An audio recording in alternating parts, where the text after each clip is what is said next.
Pode começar. Boa noite a todos. Então, nós vamos dar início a essa videoconferência, cujo tema é câncer infantil. A gente, pela Regional Leste Fluminense da Superj, a gente, com parceria do mestrado profissionalizante da Universidade Federal Fluminense, que é coordenado pela professora Selma Cias, e também com o apoio da Camerge. Nós temos a oportunidade de estar hoje realizando essa videoconferência, e quem vai coordenar hoje as aulas é o doutor Paulo Ivo, que é presidente do Departamento de Oncologia, Oncohematologia e Medicina Transfusional, e a professora Selma Cias. Boa noite a todos. Professora Selma, a palavra é sua. Muito obrigada, Ana Flávia. Primeiramente, eu quero agradecer o desafio que eu fiz às nossas ex-alunas lá do mestrado profissional em saúde materna e infantil da UF. Então, nós tivemos a honra de ter alguns alunos do INCA, e assim, essa parceria é muito importante, tanto do lado deles quanto do nosso, né? E agradecer esse desafio que eu fiz à Márcia Trindade e a Denise Magalhães, que recentemente tiveram a defesa de dissertação, né? Convidei também a doutora professora Cima e a Natália. Então, essa parceria é muito, muito boa. E, assim, a intenção dessa live, eu cheguei e falei assim, gente, vocês têm tanta experiência em criança, vocês têm que falar, colocar isso, divulgar isso daí, vamos falar isso para os nossos pediatras, né, no nosso estado. Aí acionei a Ana Flávia, que é da SOPERJ, nós também somos do Departamento de Doenças Respiratórias da SOPERJ, e, assim, eu quero agradecer, então, o apoio da SOPERJ, também o apoio da Camerge, Academia de Medicina do Estado do Rio de Janeiro, na presidência do Dr. Romeu, e ter o prazer de tê-las aqui, compartilhando a experiência de vocês com os nossos pediatras. Muito obrigada. Boa noite. Com a palavra, o Dr. Paulo Ivo, por favor. Boa noite a todas e todos. É um prazer estar aqui como presidente do Departamento de Oncohematologia e Medicina Transfusional da SOPERJ. Isso é muito bom, porque vem de encontro aos eventos que a gente gostaria de fazer, que a gente não tem conseguido fazer muito presencial, né? E esse evento vai ser um evento que vai abrilhantar bem a área de oncohematologia da nossa pediatria. Eu vou começar chamando a doutora Cima Esther Ferman, que é chefe do Serviço de Oncopediatria do INCA, e ela vai falar sobre o câncer infanto-juvenil, a situação atual no Brasil e no INCA. Doutora Cima, a palavra é sua. Obrigada. Me enrolei. Peraí. Abrir bandeja. Abrir bandeja. Depois de abrir bandeja, como é que é? Ah, sim. Oi, doutora. Abrir bandeja é a área de trabalho, mas o arquivo tem que estar aberto. A senhora já modifica para o arquivo. Ah, peraí. O arquivo tem que estar aberto. Isso. Já tem que estar em... Foi a mesma forma que a senhora abriu agora, doutora. Vamos lá. Aqui. Abrir bandeja. Isso, área de trabalho. Área de trabalho. Tá certo? Isso, só minimiza o Teams para a gente, por favor. Ótimo, só botar em modo de apresentação. Então, primeiro, boa noite a todos, né? Eu queria agradecer a Selma, ao Paulo Ivo, essa oportunidade de estar apresentando aqui um pouco sobre o câncer infanto-juvenil e realmente parabenizar por essa iniciativa de criar um momento de podermos falar sobre a doença que é mais prevalente hoje em dia, em termos de causa de morte em criança, né? E é muito importante a gente estar sempre falando sobre o câncer pediátrico. Então, o câncer pediátrico é a segunda causa de morte em crianças e adolescentes no Brasil. E o grande desafio no nosso meio é sempre aumentar a taxa de cura das nossas crianças, né? Nós sabemos que, ao longo dos anos, houve uma melhora muito grande no tratamento do câncer pediátrico e cerca de 80% das crianças com câncer em países desenvolvidos, elas podem ser curadas, né? Nós vimos que, ao longo desses anos, houve uma diminuição importante da mortalidade por câncer, cerca de 2... não está passando o slide, não está com uma apresentação. Tem como colocar a apresentação para a gente, por favor? Como que passa? Como que bota como apresentação? Isso. Aí, clica nesse para mim, para a gente, por favor. Assim? Isso. E agora? Tá, pode colocar em tela cheia também, né? Isso como apresentação. Já está certo, então? Espera aí, que ainda não apareceu. Só para mostrar, então, que a sobrevida em 5 anos aumentou muito nas crianças com câncer ao longo dos últimos anos, né? E hoje 80% das crianças com câncer são curadas, né? Houve uma diminuição importante da mortalidade, mais de 50%, desde 75 até agora, né? E hoje em dia, o câncer na criança é considerado uma doença curável. E cura na criança significa adicionar muitos anos de vida, né? Só que cura não é o único objetivo, né? E, na verdade, o que a gente quer é curar a criança, mas que a criança curada, né, ela seja um adulto saudável, um adulto produtivo e integrado na sociedade. Sim, mas, por favor, tenta colocar em tela cheia, que a gente aproveita melhor. Não consigo mais do que isso. Eu acho que foi algum problema do... Descompartilha e compartilha de novo, doutora. Pode ter dado algum erro, por favor. Tá? Descompartilha o Teams, entra de novo. Agora acho que foi. Não, mas agora não está em tela cheia. Descompartilha. Descompartilhar? Isso, descompartilha. E compartilha de novo. Peraí, como é que faz? É só entrar no Teams novamente. Não é só clicar aqui embaixo, não, Diego? Só clicar, só que acho que não foi. Ah, tá. Pode ser alguma coisa do sistema, né? Aí abrir bandeja. Isso, abre bandeja de novo. Eu acho que o problema é da configuração do próprio slide. Bom. Não, sim, mas da outra vez você conseguiu botar na outra vez estava certinho. Quando a gente fez o teste. Então, sim, mas experimenta apertar F5. Peraí. Peraí. F5? Isso. Eu não sei. Bota F com 5? Não, a tecla F5, lá em cima do teclado.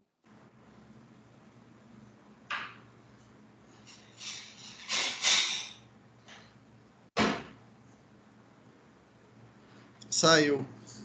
Tenta de novo, doutora. Porque esse não era esse slide que a gente viu antes, né? A senhora está mutada, doutora Cima.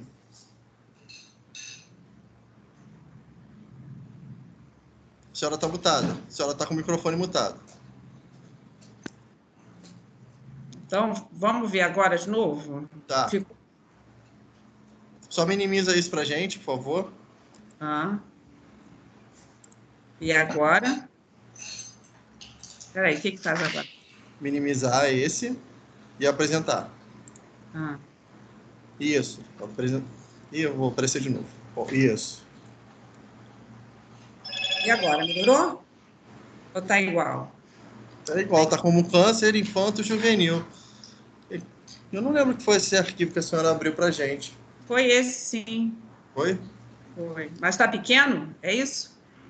Tá, ainda está pequeno. Está pequeno. Aperta o F5. F5? Lá em cima do teclado, lá em cima da primeira linha do teclado, que tem as letras e o número. Não.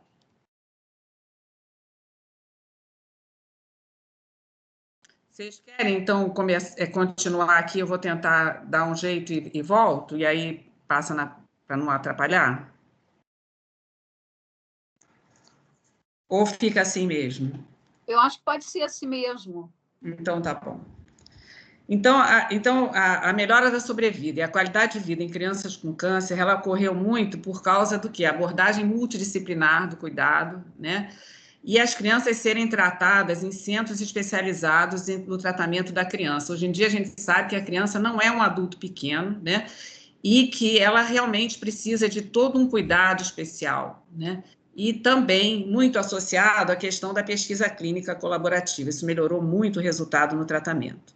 E com todos esses conhecimentos que surgiram de todo esse tratamento muito especializado, o que se aprendeu e por que melhorou tanto foi através do uso de quimioterapia multimodal, muito mais eficiente, as melhoras das técnicas cirúrgicas. Hoje em dia a gente faz cirurgias muitas vezes que sempre pensando em não mutilar a criança e não causar problema. Muitas vezes podemos fazer uma quimioterapia antes, depois uma cirurgia depois. O menor número de crianças hoje em dia são tratadas com radioterapia. Ainda tem crianças que tratam, situações que ainda a gente precisa, mas quando pode, ela não é utilizada. E o transplante de medula óssea só é usado em casos de crianças que têm baixa chance de cura. O que nós sabemos é que quando você trata um adulto, né, os anos de vida perdidos, quando você trata uma criança ou quando você trata um adulto, a criança você tem muito mais a perder em termos de anos de vida e muito mais a ganhar quando você cura uma criança do que quando você cura um adulto. Então, assim, a repercussão do tratamento do câncer pediátrico, ela é muito grande, né? Aqui é que a gente mostra como que foi a evolução, né? Que ao longo de todos esses estudos que foram feitos ao longo dos anos, nós conseguimos graduar o tratamento de forma que a gente dê para o paciente a quantidade de tratamento que ele precisa e que ele possa ficar curado e que ele tenha menos sequelas e menos problemas relacionados ao próprio tratamento. Então, o tratamento é graduado de acordo com a característica de cada criança, que tem que ser muito bem estudada no centro de tratamento, né? Só que nós sabemos que todo ano são diagnosticadas 200 até 300, hoje em dia até mais, 300 mil crianças e adolescentes com câncer, né? Sendo que 80% dessas crianças elas vivem em países de recursos limitados, né? E são responsáveis por mais de 90% das mortes por câncer. E nós sabemos... Oi. Não está passando os slides, você está no mesmo slide desde que você começou. Ai, meu Deus. Uma história de sucesso na medicina, é esse slide que está aparecendo. Então, vamos... peraí, eu posso trocar de computador? Aí vai ter que começar tudo outra vez. O que vocês acham? Não tem problema. Faz o seguinte, doutora, descompartilhe e feche o arquivo de novo, por favor. Agora começou a passar os slides. Será que vai passar agora? E agora, vocês estão vendo a curva de survival gap? Sim, a gente está vendo. Deixa dessa forma, então, doutora, acho que é melhor. Tá. Então, aqui, então, o que acontece é que nos países de baixa e média renda, a cura ainda não é tão alta quanto aquela que é encontrada nos países de alta renda. Geralmente, o que eles dizem é que em torno de 20% a menos do que aquilo que é esperado num país de alta renda. Muitos dizem, né, que o resultado do tratamento do câncer vai depender de onde aquela criança nasceu, né? Então, por que nós temos essa diferença nos países de baixa e média renda? É porque muitas vezes pacientes chegam com doença avançada, a questão do abandono de tratamento, o efeito da pobreza extrema na aderência e na toxicidade ao tratamento e até mesmo as comorbidades, como, por exemplo, a desnutrição. Além disso, nós sabemos que nós temos recursos limitados no tratamento, né? Às vezes, recursos humanos, recursos de serviço de saúde que podem ser limitados. E muitas vezes até temos que ligar com tradições de superstições, né? O próprio estigma do câncer, da questão de se muitas vezes associar o câncer à possibilidade de morte, né? No Brasil, para 2020 a 2022, se estima que 3% dos casos de câncer, do total de câncer, vão ocorrer em crianças. E isso vai levar a uma estimativa de 8.460 casos, correspondendo a um risco estimado de 138 casos de câncer por milhão de crianças e adolescentes até 19 anos de idade. Os mais frequentes no Brasil são as leucemias, linfomas, tumores do sistema nervoso central, tumores ósseos, né? E existe uma tendência estável, sendo que foi feita uma sobrevida estimada, isso foi num estudo feito em 2016, mas não tem um estudo mais recente, que tenha sido através da razão da mortalidade sobre incidência, que viu que a nossa sobrevida no Brasil, como um todo, é de 64%, variando nas várias regiões do Brasil, Na região norte, 50%, nordeste, 60%, centro-oeste, 65%, sudeste, 70% e sul, 75%. Em relação às taxas de mortalidade, há uma tendência que sugere estabilidade, né? Muito também na região norte e nordeste, aparentemente até houve um discreto aumento, mas talvez pelo fato de que houve um maior número de casos uma diminuição do número de mortes sem causa aparente. Então, por isso que parece que foram mais diagnosticados, ou apareceram mais no atestado de óbito. Então, os grandes desafios do nosso meio são aumentar a cura, fazer com que haja um maior acesso a centros de tratamento, desenvolver a linha do cuidado, ter um controle de qualidade daquilo que é feito, né? E sempre com a segurança do paciente, mas só tratar o câncer não é suficiente, é muito importante estar associado ao suporte social, né? Mas também ligado à pesquisa clínica, em protocolos colaborativos e sempre levando em consideração a qualidade da vida do paciente. O INCA é um centro de referência especializado no atendimento de crianças e adolescentes com doenças oncohematológicas. Anualmente, são matriculados no INCA cerca de 270 pacientes com câncer com uma idade inferior a 19 anos. Então, na oncologia pediátrica do INCA, nós temos 270 casos novos de câncer, do câncer por ano, né? Nós matriculamos pacientes com forte suspeita de neoplasia ou com diagnóstico, né? Não precisa ter o diagnóstico histopatológico como é feito no adulto, né? Nós achamos que a criança chegar para nós investigarmos e fazermos o diagnóstico muitas vezes até é melhor, mas ela tem que ter uma forte suspeita. Mas é interessante que no quantitativo de pacientes nós temos um grande número de pacientes que vive na linha da pobreza, né? E os pacientes têm uma educação elementar e a maior parte dos pacientes ficam 35% na cidade do Rio de Janeiro e 65% no estado do Rio de Janeiro e outros estados. Então, no nosso serviço, o que a gente tenta é desenvolver a linha do cuidado, né?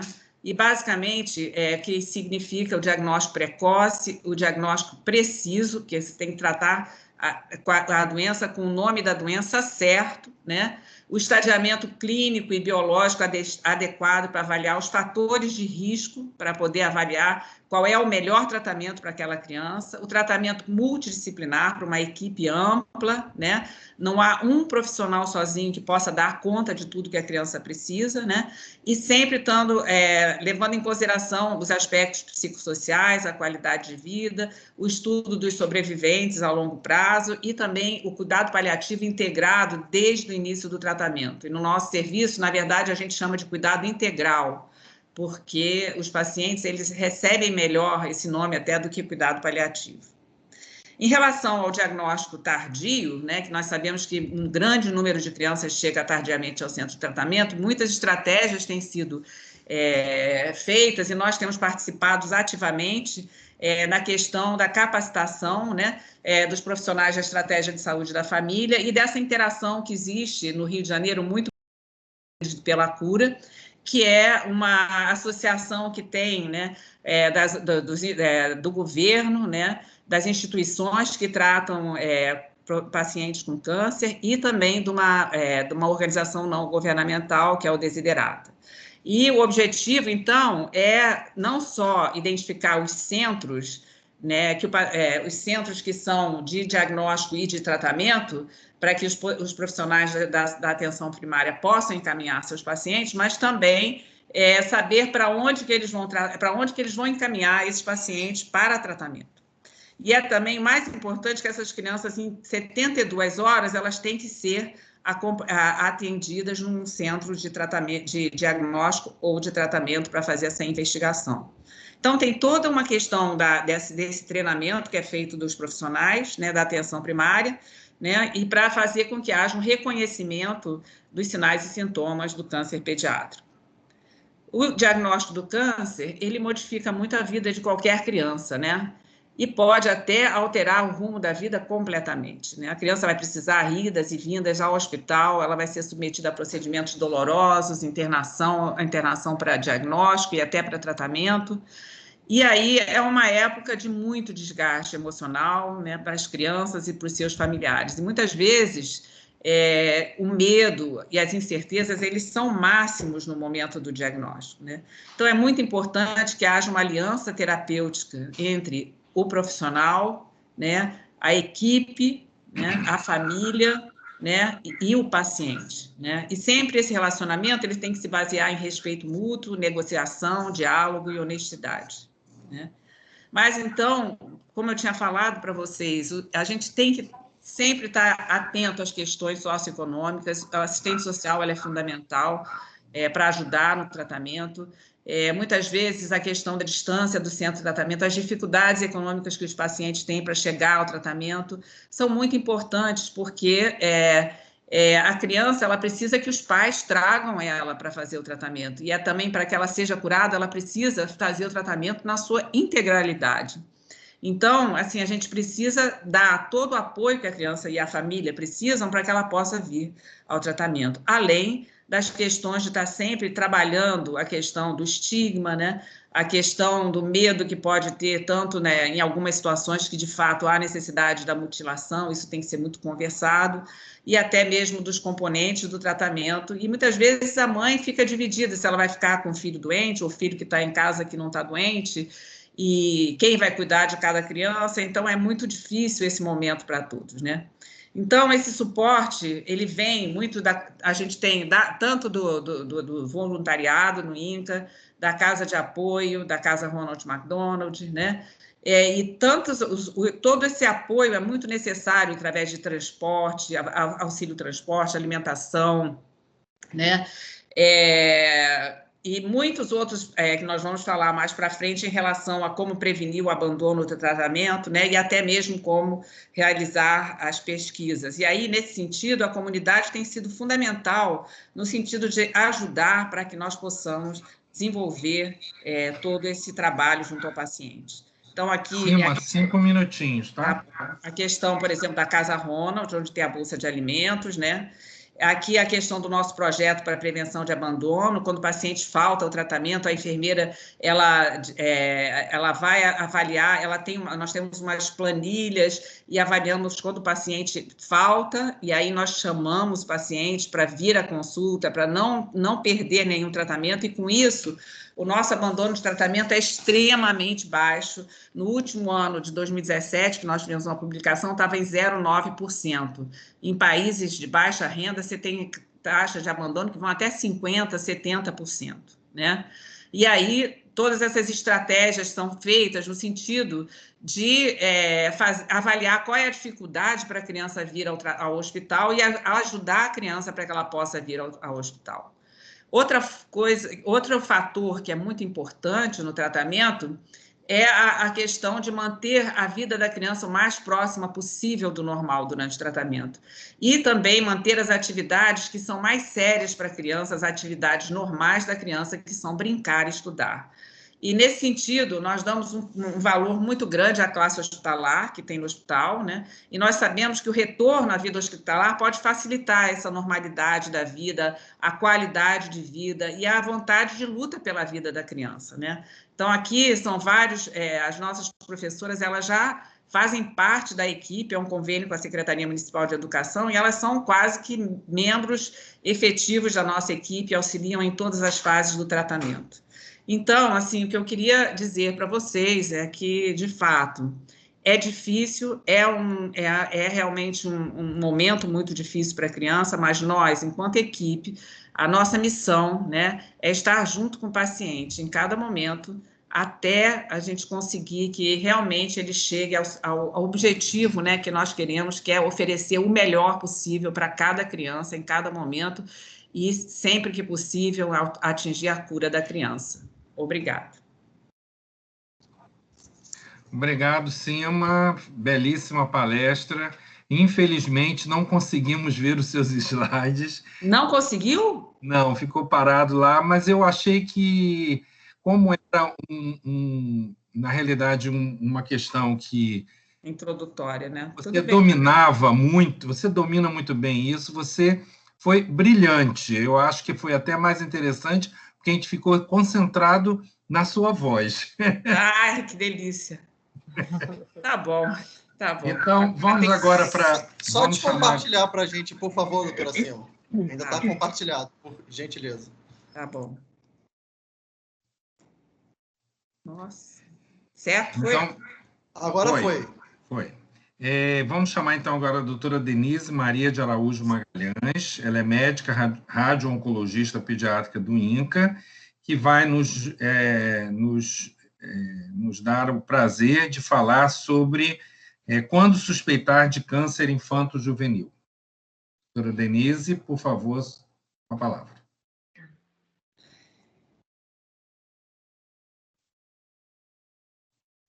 Também estou me enrolando aqui.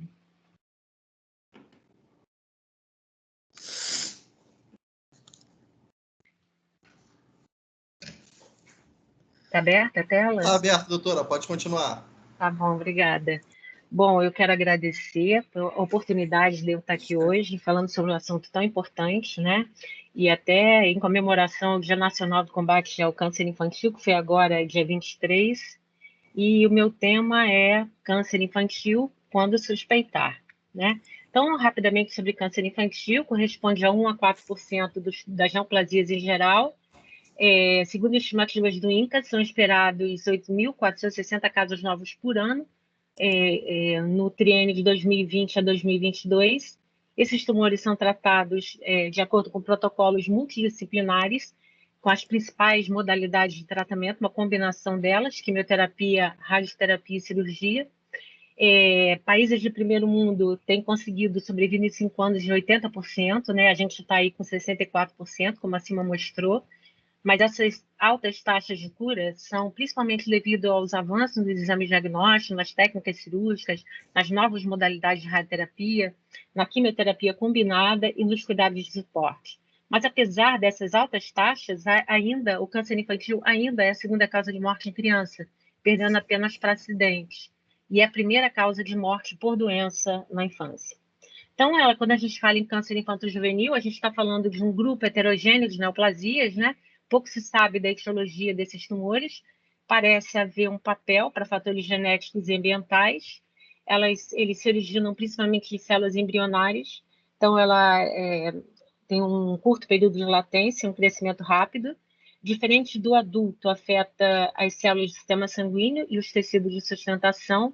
Então, devido a esse crescimento rápido, é muito importante que seja feito um diagnóstico precoce e que essa criança possa ter um acesso rápido a um tratamento, um serviço ideal, que seja um serviço que contenha pelo menos as 3 principais modalidades de tratamento.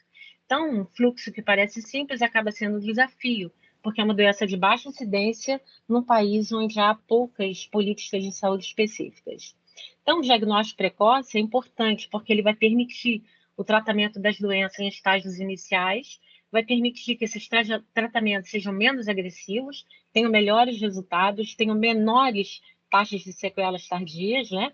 Essas crianças sobrevivem bastante, isso é importante. Não existe, infelizmente, um sinal ou um sintoma patognomônico de câncer. Então, os sintomas e sinais são inespecíficos, muito parecidos com as doenças benignas da infância. E lembrando que a criança, no início da doença, ela está muito bem, na maior parte dos tumores. Então, o diagnóstico diferencial acaba sendo difícil, porque são muitas doenças a se pensar. Mas o principal responsável pelo diagnóstico precoce é o pediatra. Então, para a gente conseguir essa taxa de cura de 80%, é fundamental um diagnóstico precoce e um tratamento rápido num serviço de qualidade. Então, até o Maurício de Souza, a Turma da Mônica, tem contribuído, né? Esse aqui é um panfleto deles, a Sopert também tem, falando sobre sinais e sintomas de alerta para o câncer infanto-juvenil.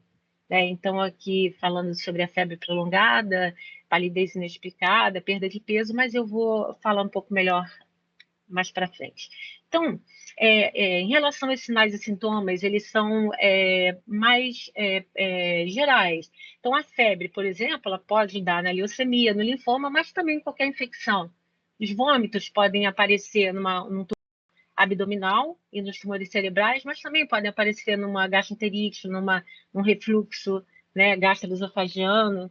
Constipação pode ser de uma massa, um tumor abdominal, mas também por uma simples má alimentação, né? Então, assim, a gente vê que os sintomas, eles não são específicos, né? No início, eles são muito gerais, então o diagnóstico diferencial é realmente difícil, né?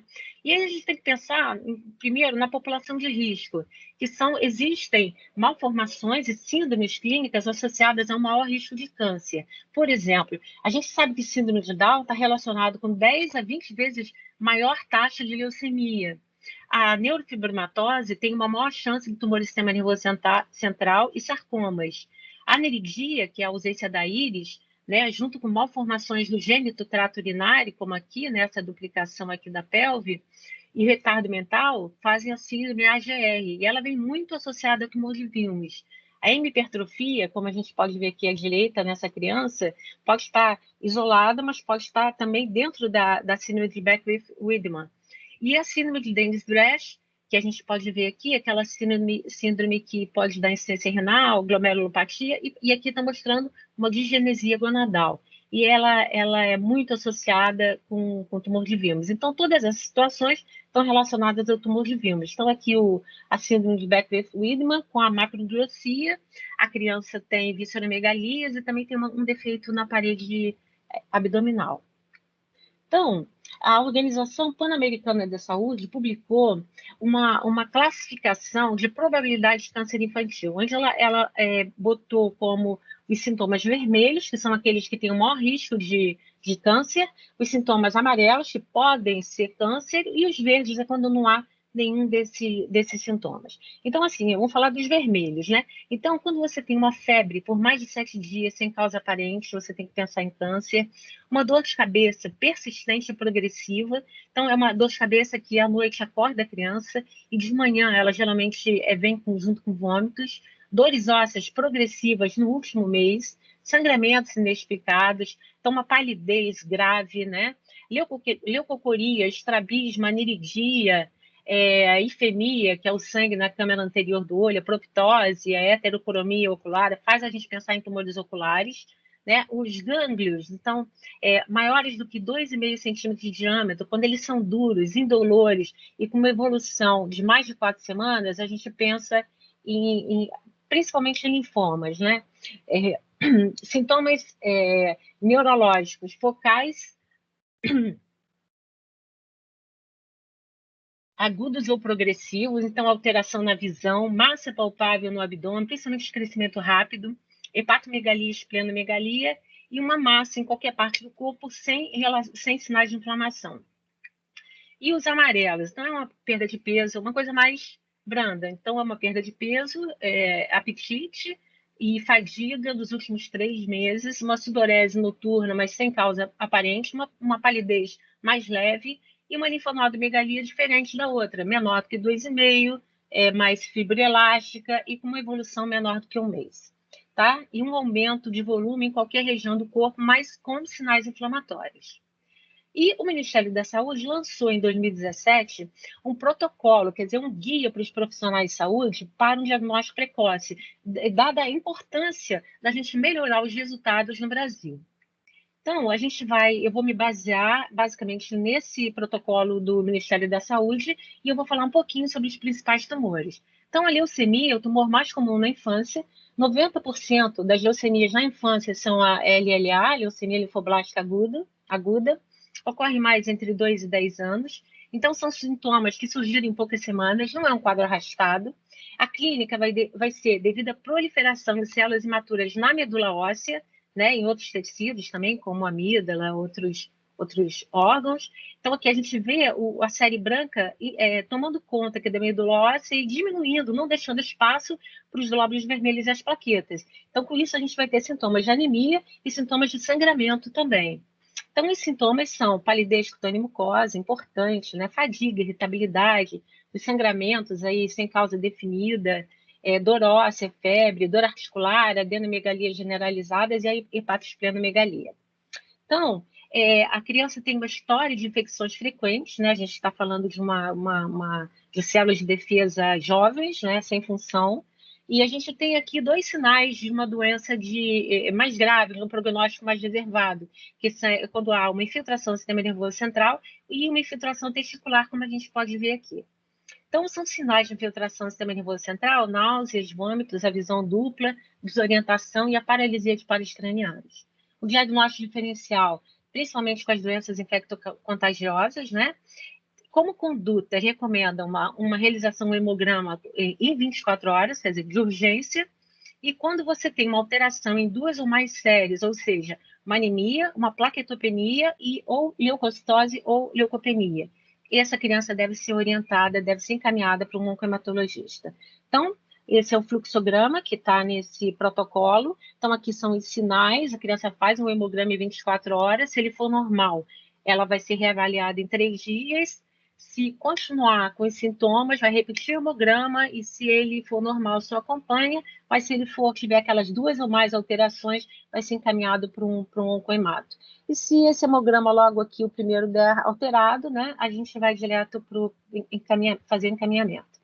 É sinal de encaminhamento de emergência a leucocitose acima de 50 mil, sangramentos ativos, plaquetas abaixo de 20 mil e uma anemia severa com hemoglobina abaixo de 6. E os tumores do sistema nervoso central? É o tumor sólido mais comum na infância, né? Ele é o segundo tumor em incidência, primeiro a leucemia, depois o tumor sistema nervoso central. O diagnóstico precoce é um desafio. As crianças pequenas não referem a alteração de visão, visão dupla, dor de cabeça, é mais difícil, então ele acaba levando a um atraso também pela idade.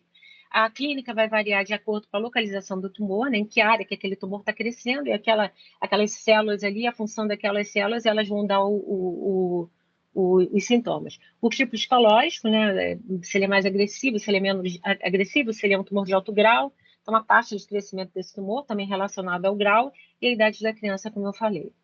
Em relação aos sinais e sintomas, a maioria vai ter cefaleia e vômitos, né? Pode haver alteração de humor, de comportamento, alteração de marcha de coordenação, principalmente nos tumores no face posterior. Pode ter uma redução do aproveitamento escolar, convulsões mais nos tumores supratentoriais. A hipertensão intracraniana, ela é mais comum nos tumores da fossa posterior, pela proximidade do quarto ventrículo. Você pode ter estrabismo também, né? Paralisia de pares cranianos, e aí uma série de outros sintomas aí, que quando eles vão ficando mais evidentes, torna mais fácil esse diagnóstico, mas já com prejuízo de sobrevida se a gente atrasa muito. Então, o diagnóstico diferencial vai ser feito principalmente com doenças benignas, enxaqueca, sinusite, meningite, as paralisias flácidas. Então, uma criança que tenha um ou mais sintomas daqueles que eu falei, deve ser feito um exame neurológico. 90% deles têm um exame neurológico alterado. Então, se você tem uma criança com um ou mais sintomas e um exame neurológico alterado, está autorizado pedir uma tomografia, uma ressonância de crânio, colunas, no caso de um tumor raquimedular, mas sabendo que a ressonância de crânio, que nem sempre está disponível, é superior, é melhor do que a tomografia. Aqui eu coloquei um protocolo do Reino Unido, né, que em 2008 eles lançaram esse protocolo, que é um guideline para profissional de saúde, porque eles não estavam satisfeitos com o atraso do diagnóstico dos tumores cerebrais. E criaram esse cartão Red Smart também. Então, esse protocolo é um protocolo Red Smart. Esse cartão fica com a criança, com a mãe da criança, e ele informa os sinais de acordo com a faixa etária para a mãe pensar, procurar ajuda, né? Então, ele é um documento de mais de 80 páginas, é muito grande. Eu deixei aqui o link, o site para ser acessado, mas esse aqui é um resumão no final, mostrando como é que são as características da dor de cabeça, náusea e vômitos, como é que é, e ele diz o que fazer. Mas, como resultado, eles conseguiram reduzir o tempo para o diagnóstico, significa aquele tempo entre o primeiro sintoma e o diagnóstico patológico, para 5 semanas. Isso é o ideal. Então, eles conseguiram, com esse protocolo, fazer isso. Até um dos palestrantes, o Guilherme, o residente lá do INCA, ele está fazendo mestrado também lá na UF, e o projeto dele é sobre estudo em 7 anos desses tumores cerebrais, e eles pedem um produto, e o produto dele vai ser propor ao SUS alguma coisa mais específica, como o RedSmart, para tentar diminuir o tempo de diagnóstico de tumores cerebrais, que vai ser um trabalho super importante. Então, aqui é o meu trabalho do mestrado, que eu defendi agora em 2020, né, que era, eu vi de 2014 a 2018, foram 407 crianças, mas aí crianças com todos os tumores, né? E aí eu vou falar aqui o que eu vi nos tumores do sistema nervoso central. Então, os principais sintomas que eu encontrei foram cefaleia, vômitos e alteração da marcha, até porque eu tive muitos casos de meduloblastoma. A média do diagnóstico foi 8 anos e meio, foi mais comum em meninos brancos, e o mais importante aqui, o tempo para diagnóstico foi 134 dias, 19 semanas, quer dizer, quase 4 vezes o tempo ideal a gente está demorando. Então, a gente tem, e esse atraso no diagnóstico eu encontrei para a maioria dos outros tumores também. Então, a gente tem aí um longo caminho a percorrer, é preciso que a gente se conscientize de que o diagnóstico precoce está diretamente relacionado ao resultado e que a gente possa difundir mais e criar meios de acesso, de treinamento dos profissionais de saúde, dos pediatras, para que a gente consiga melhorar isso. Então, esse é o fluxograma dos tumores do sistema nervoso central, do protocolo. Então, a criança está com um desses sintomas, um ou mais, faz o exame neurológico, está alterado, faz a ressonância em até 7 dias. Se tiver uma massa, vai encaminhar para o oncologista, né? Se não tiver, vai investigar outras causas. E no caso do retinoblastoma, que é o tumor ocular mais comum na infância, se tiver os sintomas, leucocoria, estrabismo, vai ser encaminhado para um oftalmo, vai fazer um fundo de olho, e se tiver uma massa intraocular, também vai ser encaminhado para o oncopediatra. Então, como eu falei, o retinoblastoma é o tumor ocular mais comum na infância, ele é um tumor aqui da retina. Os principais sintomas são a leucocoria, né, que é a ausência do reflexo luminoso, porque a luz bate no tumor que está lá atrás na retina, ou o reflexo do olho do gato. Também pode ter estrabismo, olho vermelho, fotofobia, vários graus de dificuldade visual e proptose. O diagnóstico diferencial, principalmente com a doença de Coates, que é aquela alteração dos vasos da retina, com descolamento de retina, e toxocaríase. Então, o oftalmologista vai fazer o fundo de olho e o oncologista vai pedir uma tomografia, uma ressonância de estranho-órbitas, de preferência uma ressonância, que é um fundo de olho mostrando o tumor. E os linfomas? Então, a clínica mais comum dos linfomas é a adenomegalia. Mas é importante nas adenomegalias a gente descartar uma causa infecciosa, né? Todas essas aí que eu coloquei. E quando pensar na possibilidade de neoplasia diante de uma adenomegalia? Então, quando você tem uma febre sem causa aparente, junto com uma perda de peso e sudorese, né? A gente vai pensar mais em linfoma, alteração daquela em mais de 2 séries de hemograma, né? Que pode ser uma leucemia ou um próprio linfoma, hepatosplenomegalia, linfonodo, modo que 3 centímetros após 6 semanas de um tratamento específico, aumento progressivo após 2 semanas de observação. Esses linfonodos são duros, indolores e aderidos a planos profundos.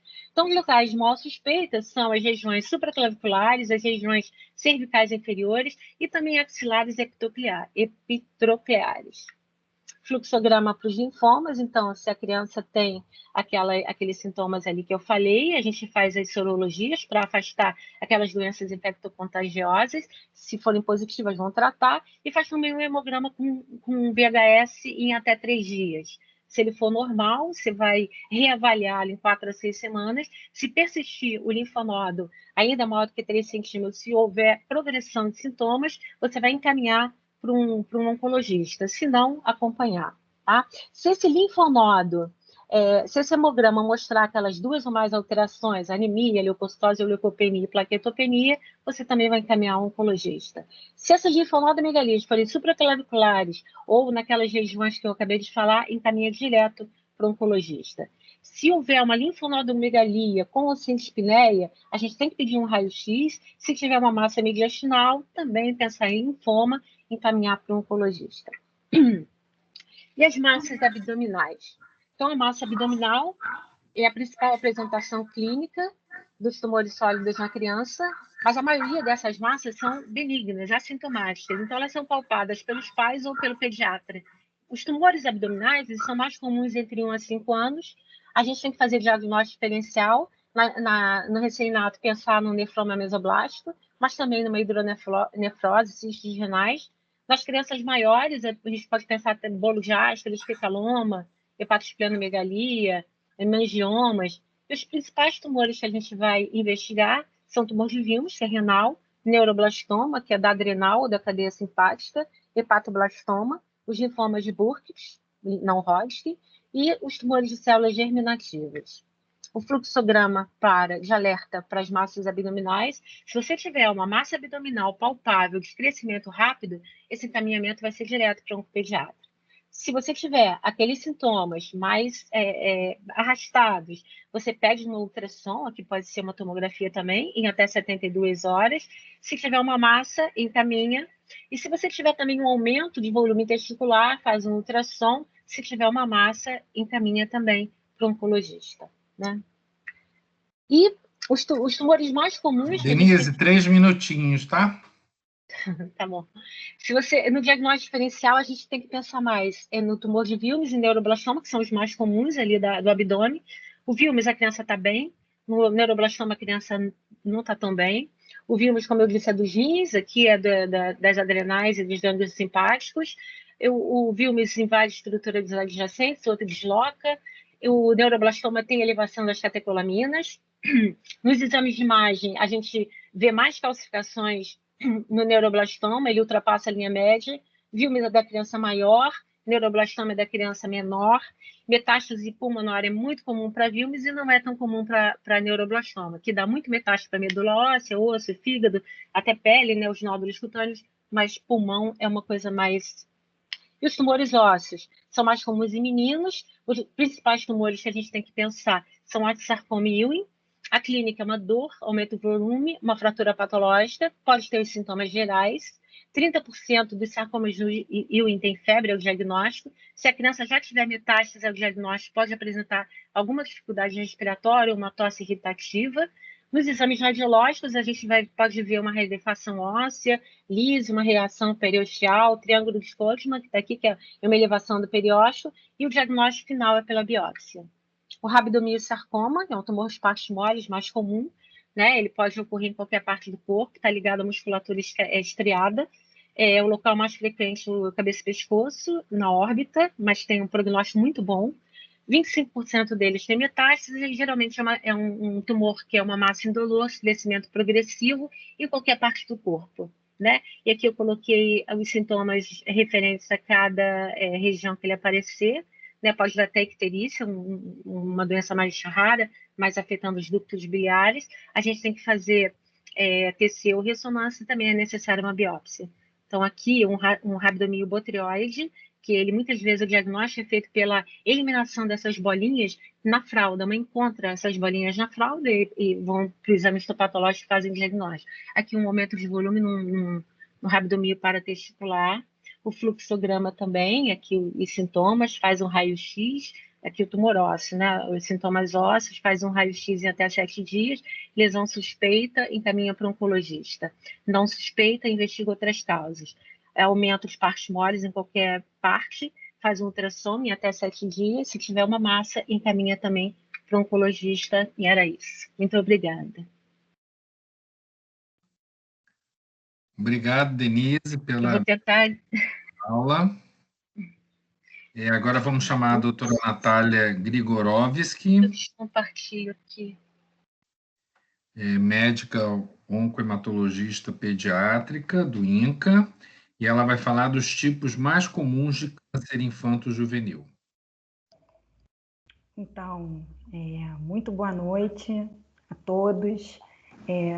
Quero agradecer assim, muitíssimo a Denise, Selma, você, Paulo Ivo, pela oportunidade de poder falar de um tema tão caro, tão querido para mim. Eu sou uma oncologista de vocação, quis fazer desde a minha residência em pediatria lá na UERJ.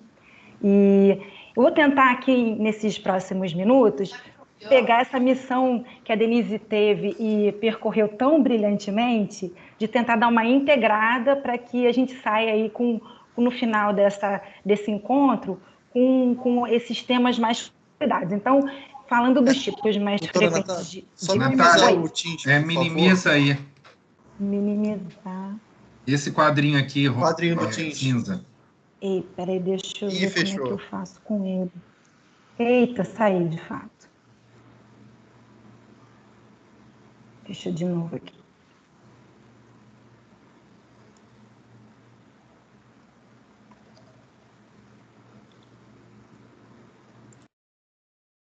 Melhorou? Peraí que ainda não apareceu. Não? Foi. É só uma... Minimiza primeiro. Peraí, esse aqui, vamos ver. Foi?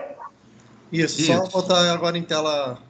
Isso, agora foi. Pode continuar, professora. Desculpa. Então, sigamos. Então, o objetivo é a gente contextualizar um pouco o câncer e a sua ocorrência na infância e na adolescência, que é um pouco que já foi falado nas aulas anteriores, a gente caracterizar especificamente os tipos mais comuns, falar sobre esses nomes, que são nomes, às vezes, assim, estranhos no dia a dia de um pediatra, na sua prática clínica, do consultório, de hospitais, e terminar a gente falando caso clínico, que é uma coisa que traz muito, assim, a realidade do dia a dia da gente.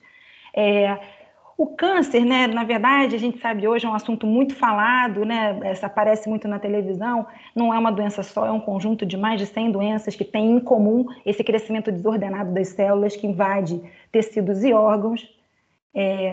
Ele, na verdade, se caracteriza, a biologia do câncer, por uma proliferação descontrolada, diferenciação, a perda de função da célula, com esse poder invasivo e uma capacidade de romper aquele lugar de origem e invadir outros lugares, né, sofrer o que se chama de metástase.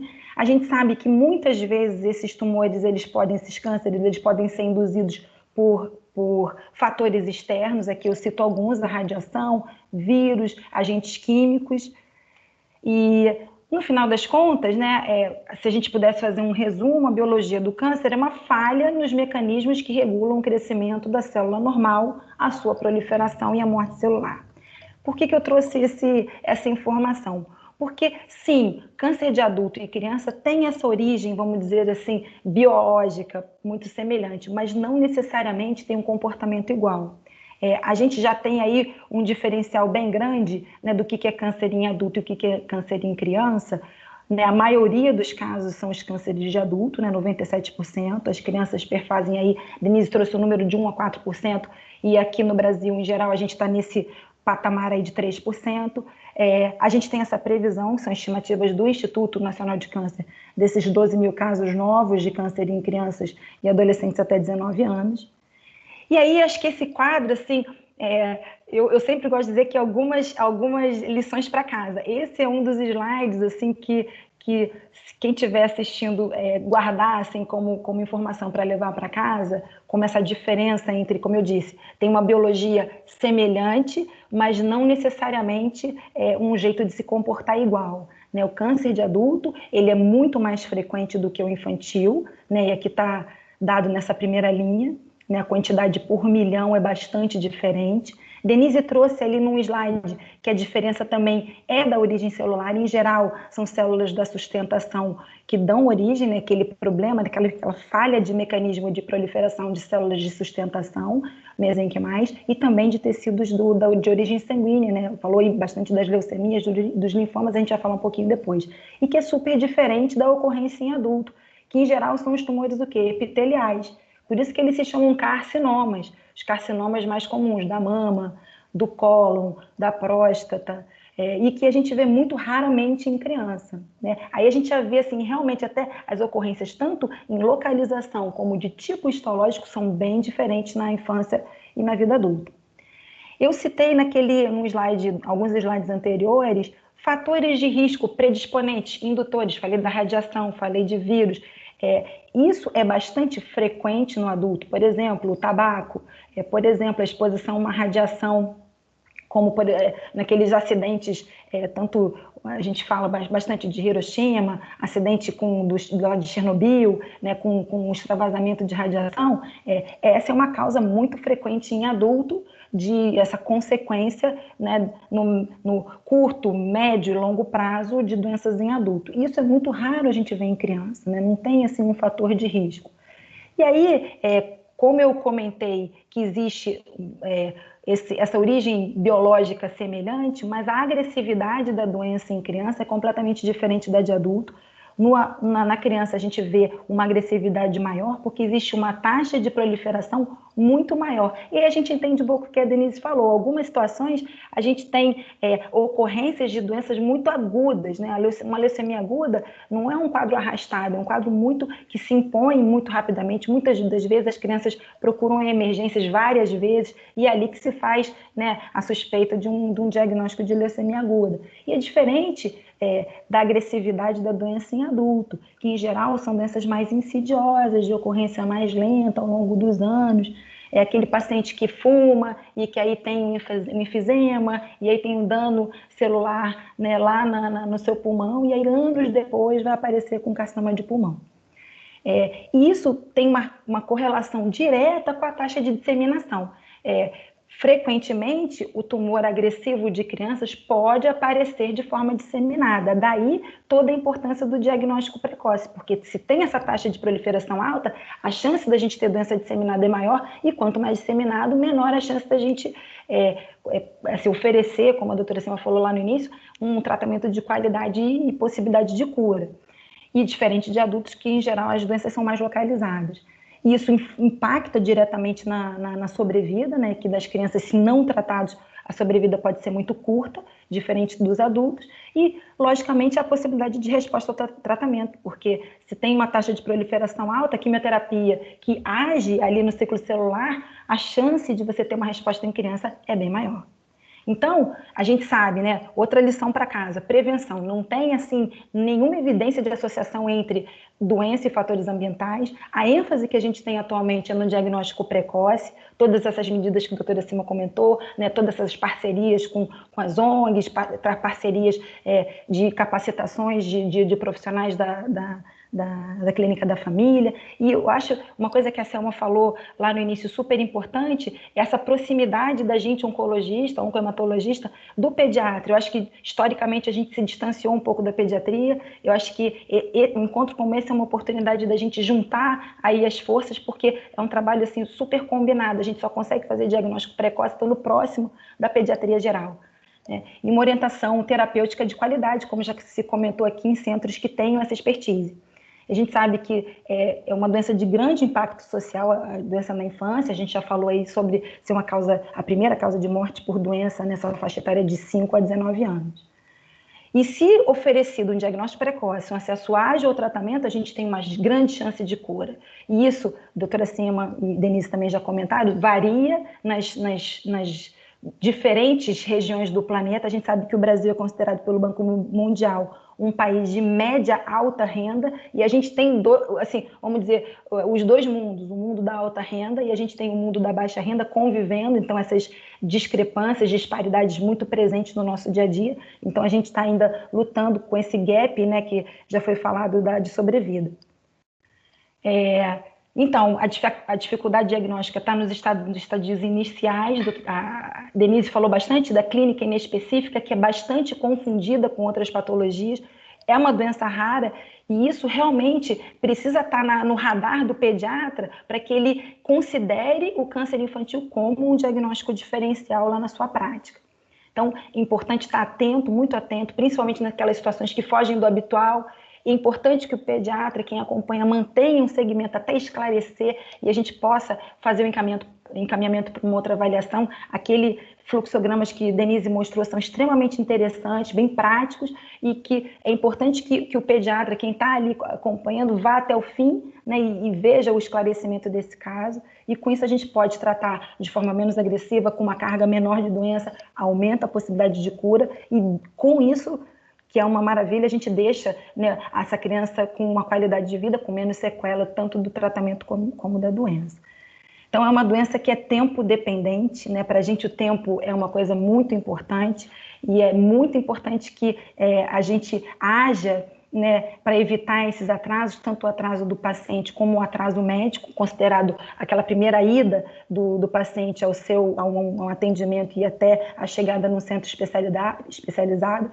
E esse baixo índice de suspensão é o desafio num encontro como esse, que a gente faça com que todo mundo saia daqui com esse índice maior e embaixadores dessa causa, podendo disseminar essa informação aí para outros colegas.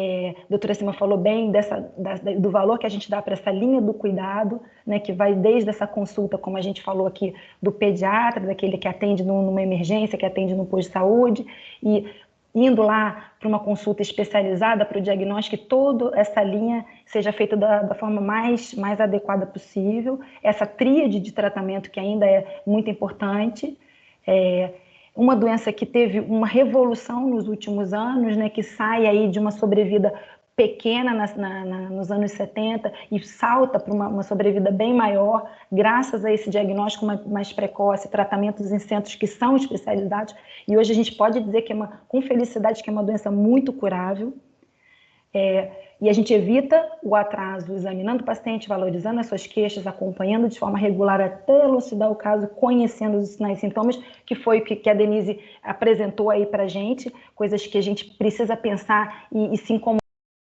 um sinal amarelo nas situações que fogem um pouquinho do habitual.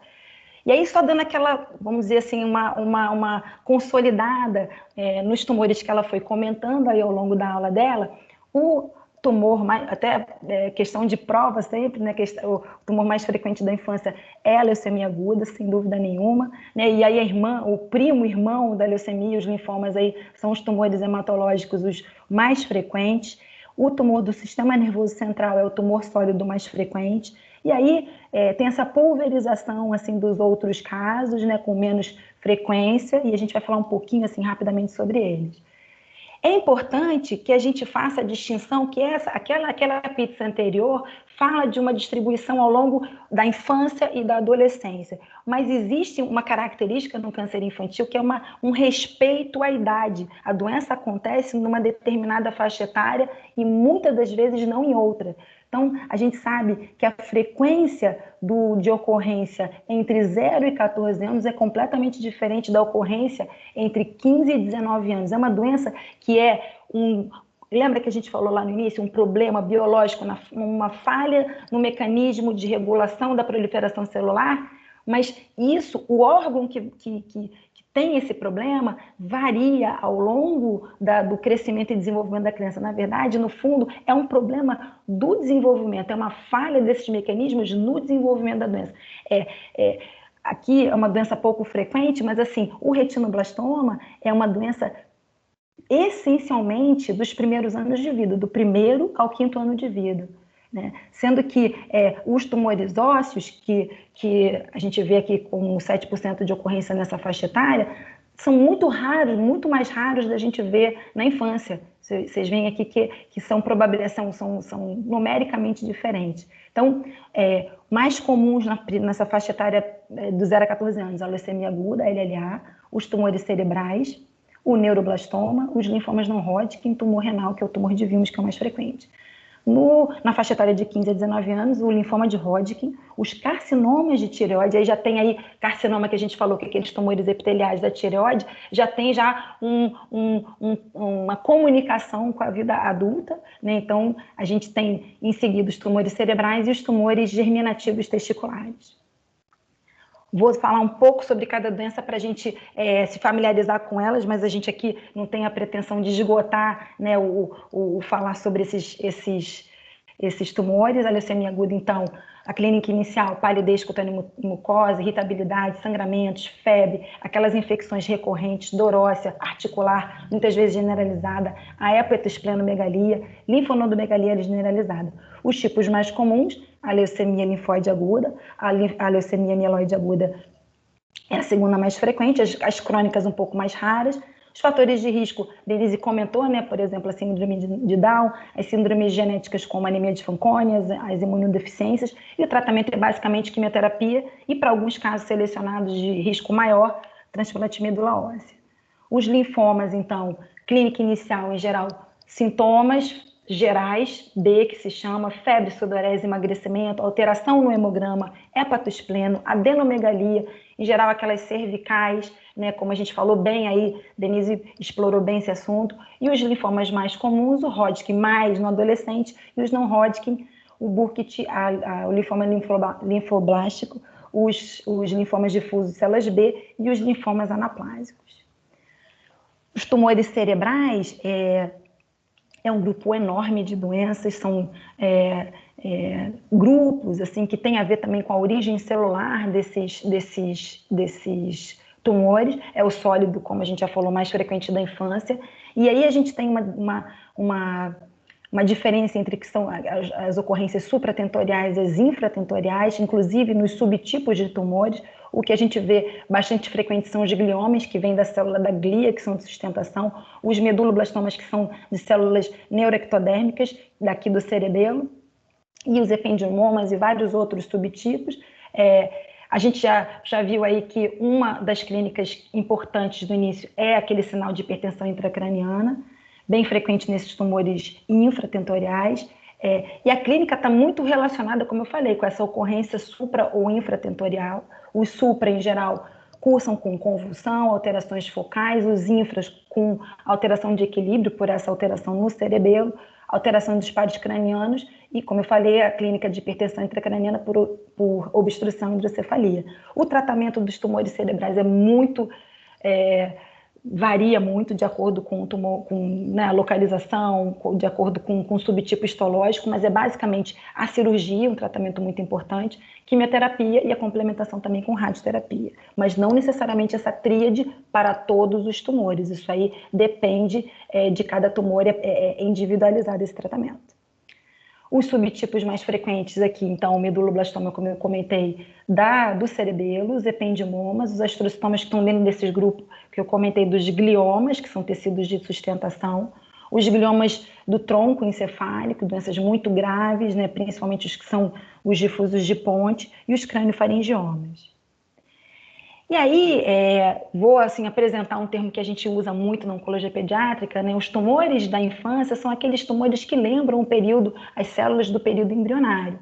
Então, são tumores originários em células que são presentes no período embrionário da criança e órgãos e tecidos em desenvolvimento. Os mais comuns, a gente já falou aí esses nomes ao longo da outra aula, o neuroblastoma, os tumores de Wilms, que são os renais, o retinoblastoma, além do meduloblastoma e o rabdomiossarcoma. Aqui um olho, né, um tumor, né, que é o retinoblastoma, e aqui, como eu falei, aquela distribuição das doenças que respeita a faixa etária, né? A gente sabe que os neuroblastomas são da primeira infância, assim como os retinos, o Wilms já é uma doença já da criança um pouquinho maior, mas a gente não costuma ver, essas doenças a gente não costuma ver, por exemplo, na adolescência, é muito raro. O neuroblastoma, então, é aquele tumor sólido extracraniano mais comum, derivado das células da crista neural. Tem uma clínica super diversa, essa é uma característica também da oncologia. A doença ela pode ocorrer em várias localizações, cervical, tanto torácica, abdominal. E a gente precisa estar atento, porque exatamente a dificuldade diagnóstica, às vezes, é por essa diversidade de apresentação. E a gente sabe hoje que a melhor maneira da gente classificar também essas doenças tem a ver com características biológicas que imprimem uma agressividade maior ou menor. A gente agrupa esses pacientes em grupos de risco para a gente racionalizar o tratamento mais adequado. Crianças de mais risco de recaída, de fatores prognósticos mais graves, com biologia mais agressiva, com doença mais avançada, precisam de mais tratamento, doenças menos avançadas precisam de menos tratamento. Os tumores renais, então, o mais comum é o tumor de Wilms. Esse aqui é um paciente com aquela síndrome de Beckwith-Wiedemann e tem essa associação que não é muito frequente com alterações, por exemplo, geniturinárias como a criptorquidia, como essas síndromes que Denise até mostrou ali uma imagem de uma aniridia, e, em geral, com esse aumento do volume abdominal, com hematúria, anemia, hipertensão e febre, e o tratamento é basicamente o quê? Cirurgia em geral, a nefrectomia, com quimio-radioterapia, de acordo com as características, como eu falei, biológicas, a estratificação de risco que vai dizer para a gente, aquela doença tem aquela característica, a gente individualiza aquele tratamento para ser feito adequadamente para aquele paciente. Em geral, a doutora Silma falou, dentro de um ambiente que seja preferencialmente de estudos clínicos, para que a gente possa sistematizar o tratamento de uma forma mais adequada. O retinoblastoma, então, é uma das doenças que tem a tempo-dependência como uma característica, né, porque cresce dentro do olho, é uma doença pequena e que ocupa um lugar muito nobre, é um tumor que é originário da retina neural embrionária, é o tumor ocular da infância, E aí, aqui nessa linha do tempo, a gente vê, né, uma doença, quando está intraocular, ela tem a leucocoria, o estrabismo. Se não é feito o diagnóstico, ela avança para um olho maior, que é a buftalmia, que é o olho grande, com a presença do glaucoma, porque o olho grande ele aumenta a pressão com muita dor, é uma situação muito incômoda para a criança, e a gente pode ter aí uma reação inflamatória que simula, às vezes, por exemplo, um quadro de celulite periorbitária, até essas situações extremamente difíceis, né, que são essas massas orbitárias. Os sarcomas, então, são aqueles tumores de origem mesenquimal, e que o rabdomiossarcoma é o mais frequente, que é dos músculos esqueléticos, e que também tem uma apresentação que depende da sua localização, e o tratamento, como já se falou para os outros tumores embrionários, ele é, em geral, também multimodal, com quimioterapia, cirurgia e, nos casos selecionados, radioterapia também.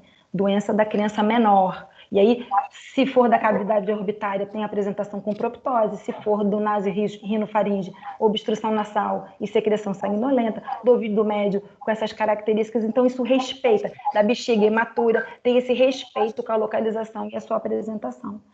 E o osteosarcoma é esse sarcoma, não é de tecido mole, mas é de osso, é o tumor ósseo mais frequente da infância, em geral acontece na adolescência, de 15 a 19 anos, e aqui eu trouxe já aquela frequência dos tumores nas crianças maiores. A gente vê que o Ewing, que é um outro tumor pode acontecer no osso, em partes moles, nos adolescentes, assim como os osteosarcomas.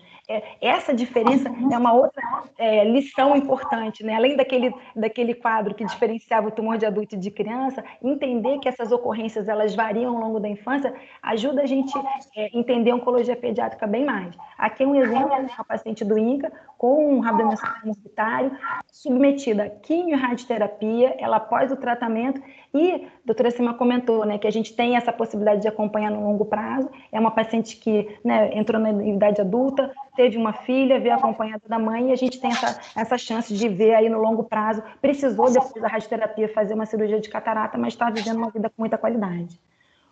Natália, 3 minutinhos, tá? Estou finalizando. Então, acontece em geral na região metafisária dos ossos longos, em geral, assim, uma doença próxima do joelho. A característica é aquele crescimento de uma massa, em geral dolorosa, e pode cursar em 25% dos casos com metástase pulmonar, o tratamento, cirurgia, quimioterapia em geral. A radioterapia tem um uso menos frequente no sarcoma. E aí queria trazer para vocês, né, fiz assim um passeio sobre os tumores que a gente vê mais no dia a dia nosso lá no ambulatório do INCA, na enfermaria, na emergência, o que a gente vê na nossa prática. E aí só para mostrar aí um caso de uma menina que veio encaminhada com 3 anos de idade, que tinha aí uma lesão óssea no punho direito e que vinha acompanhando no serviço de oftalmologia há mais de 1 ano com um diagnóstico da doença de Coates, que até a Denise comentou. E aí essa menina fez uma biópsia, o laudo veio com um retinoblastoma, e na verdade era uma metástase óssea de uma doença ocular que não foi diagnosticada nesse acompanhamento oftalmológico. Lá naquela clínica ela não fez uma ressonância da órbita e do crânio, e aí não foi feito o diagnóstico, não fez uma fundoscopia adequada, e chegou para a gente já com uma situação de metástase cerebral, né, que a gente vê o olho todo ocupado, a metástase cerebral, uma invasão da medula óssea e do osso. E aí o tratamento é quimioterapia, radioterapia, a enucleação, muitas vezes até o transplante de medula óssea, e nesse caso dessa menina, ela foi a óbito. E aí um outro caso de uma menina também de 3 anos, inicialmente com uma leucocoria, e aí aqui na linha do tempo, né, essa leucocoria ela vai avançando para uma buftalmia, para uma pseudocelulite, né, vai formando uma massa, e o tempo que a mãe refere entre o início do sintoma e a chegada ao INCA é 18 meses. E aí, quando ela chega já com um espessamento importante do nervo óptico, né, o olho todo ocupado pelo tumor, essa menina que a gente acabou fazendo uma biópsia, que é uma coisa que a gente em geral não faz, mas foi tratada com químio, com rádio, com quimioterapia localizada intraarterial e enucleação, e aí ao longo do tempo ela foi evoluindo bem. Essa é a última fotozinha dela, muito feliz da vida. E aí, só como uma mensagem final, que eu acho que é importante que a gente traga assim com a gente, né, que no início é uma doença, né, o câncer infanto-juvenil é difícil de reconhecer e é mais fácil de tratar, mas a doença mais avançada, ela é bem mais fácil de reconhecer, porém muito mais difícil de tratar. Muito obrigada. Obrigado, Natália, perfeito, maravilhoso, aula super didática, parabéns. Vamos chamar agora o Dr. Guilherme Araújo Magalhães. Ele é médico residente em radioterapia no INCA e ele vai falar sobre radioterapia, início ou fim. Dr. Guilherme, com a palavra.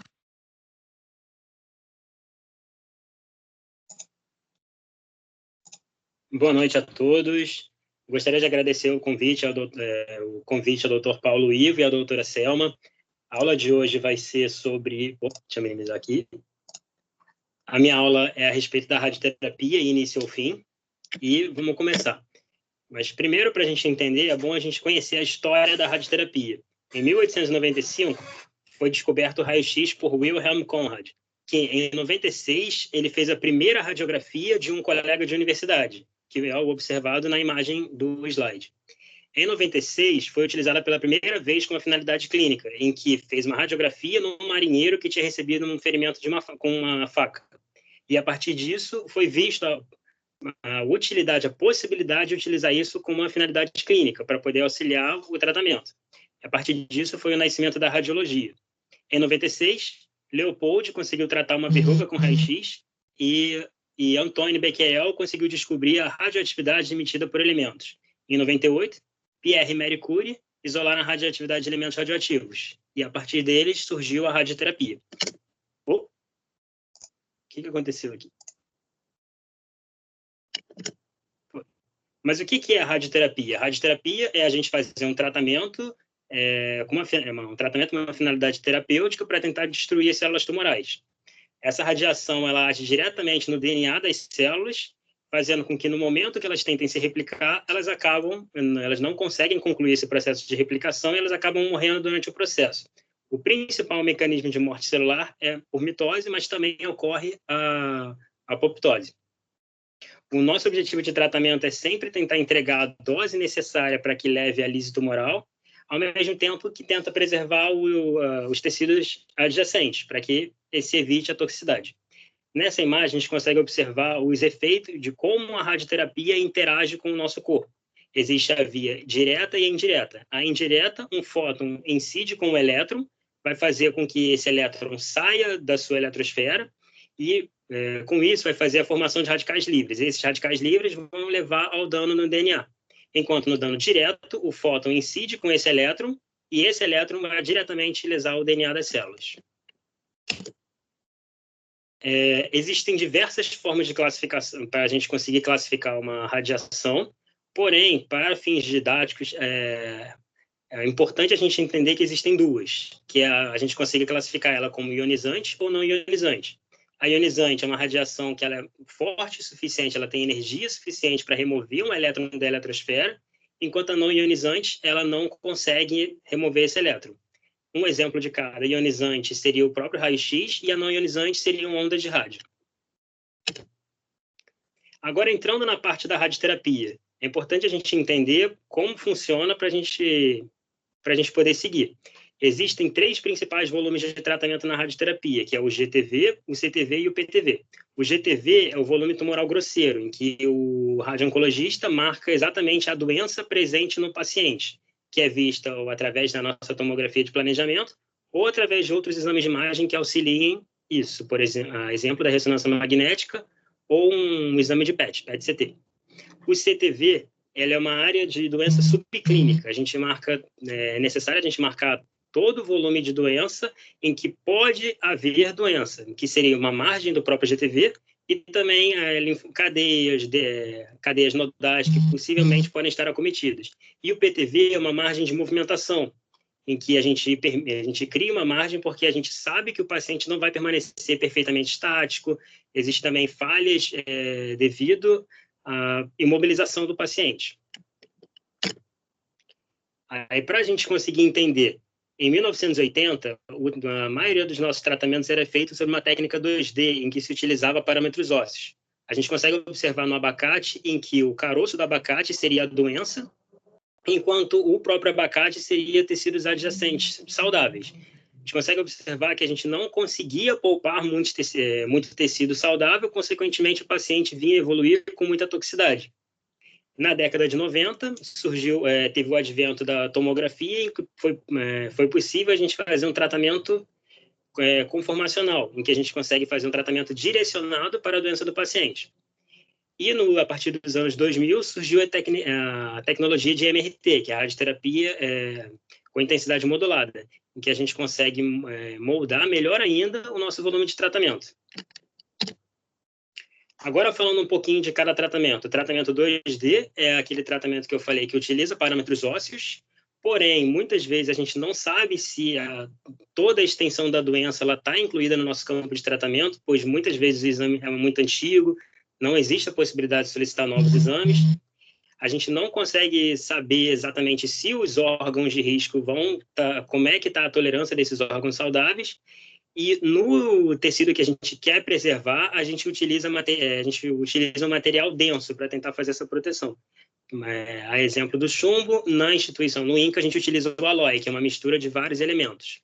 Agora, o que a gente consegue observar na imagem é feito o bloco, em que a gente consegue, por exemplo, essa imagem 2D, que é um raio-x, a gente consegue preservar o olho, a cavidade oral, a própria medula do paciente, a gente trataria todo o crânio do paciente. Agora, o tratamento 3D é um tratamento que ele é feito com uma tomografia de planejamento. A gente utiliza os suportes para conseguir fazer uma melhor moldagem.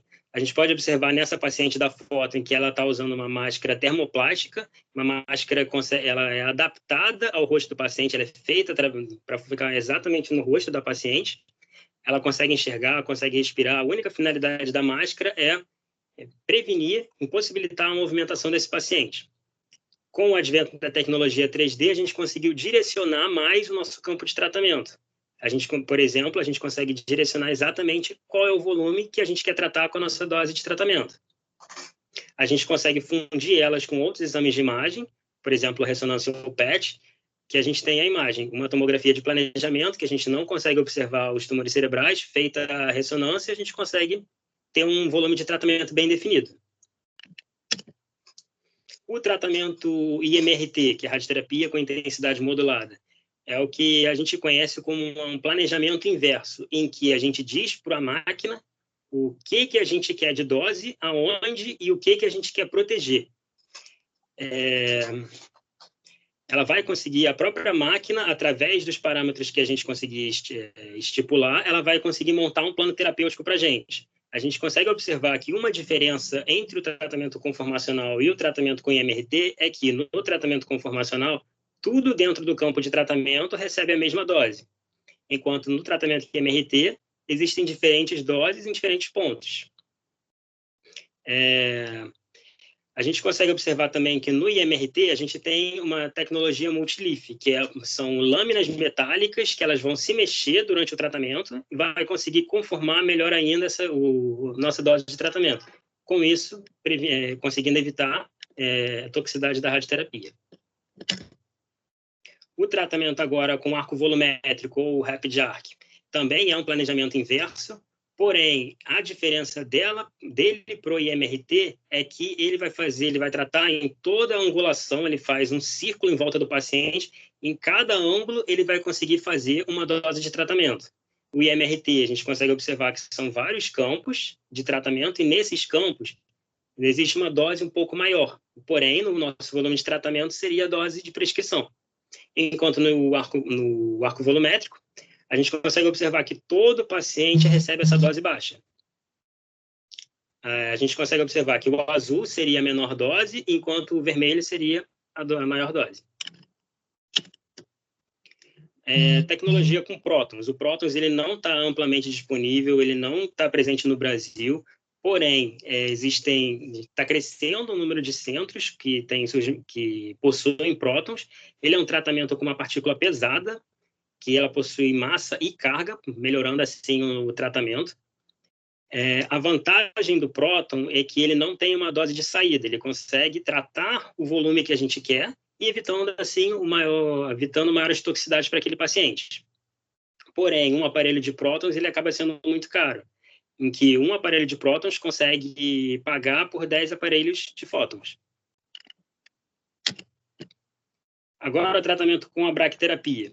É igual uma radioterapia convencional, só que ela é feita com material radioativo em contato com o paciente.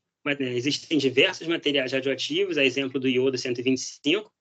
A vantagem da braquiterapia é que a dose fora do volume do local de tratamento ela decai muito rápido. Então, a gente consegue preservar os tecidos saudáveis e alcançar uma dose de tratamento adequada.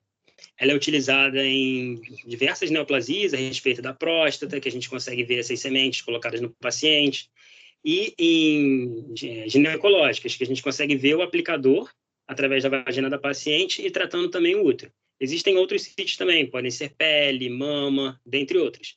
A desvantagem do tratamento com braquiterapia é que é um procedimento invasivo, a gente necessita de anestesia na maioria das vezes, demora para conseguir fazer esse tratamento, tendo em vista que um tratamento com braquiterapia, 3 ou 4 pacientes com tratamento com fótons conseguiria ser feito.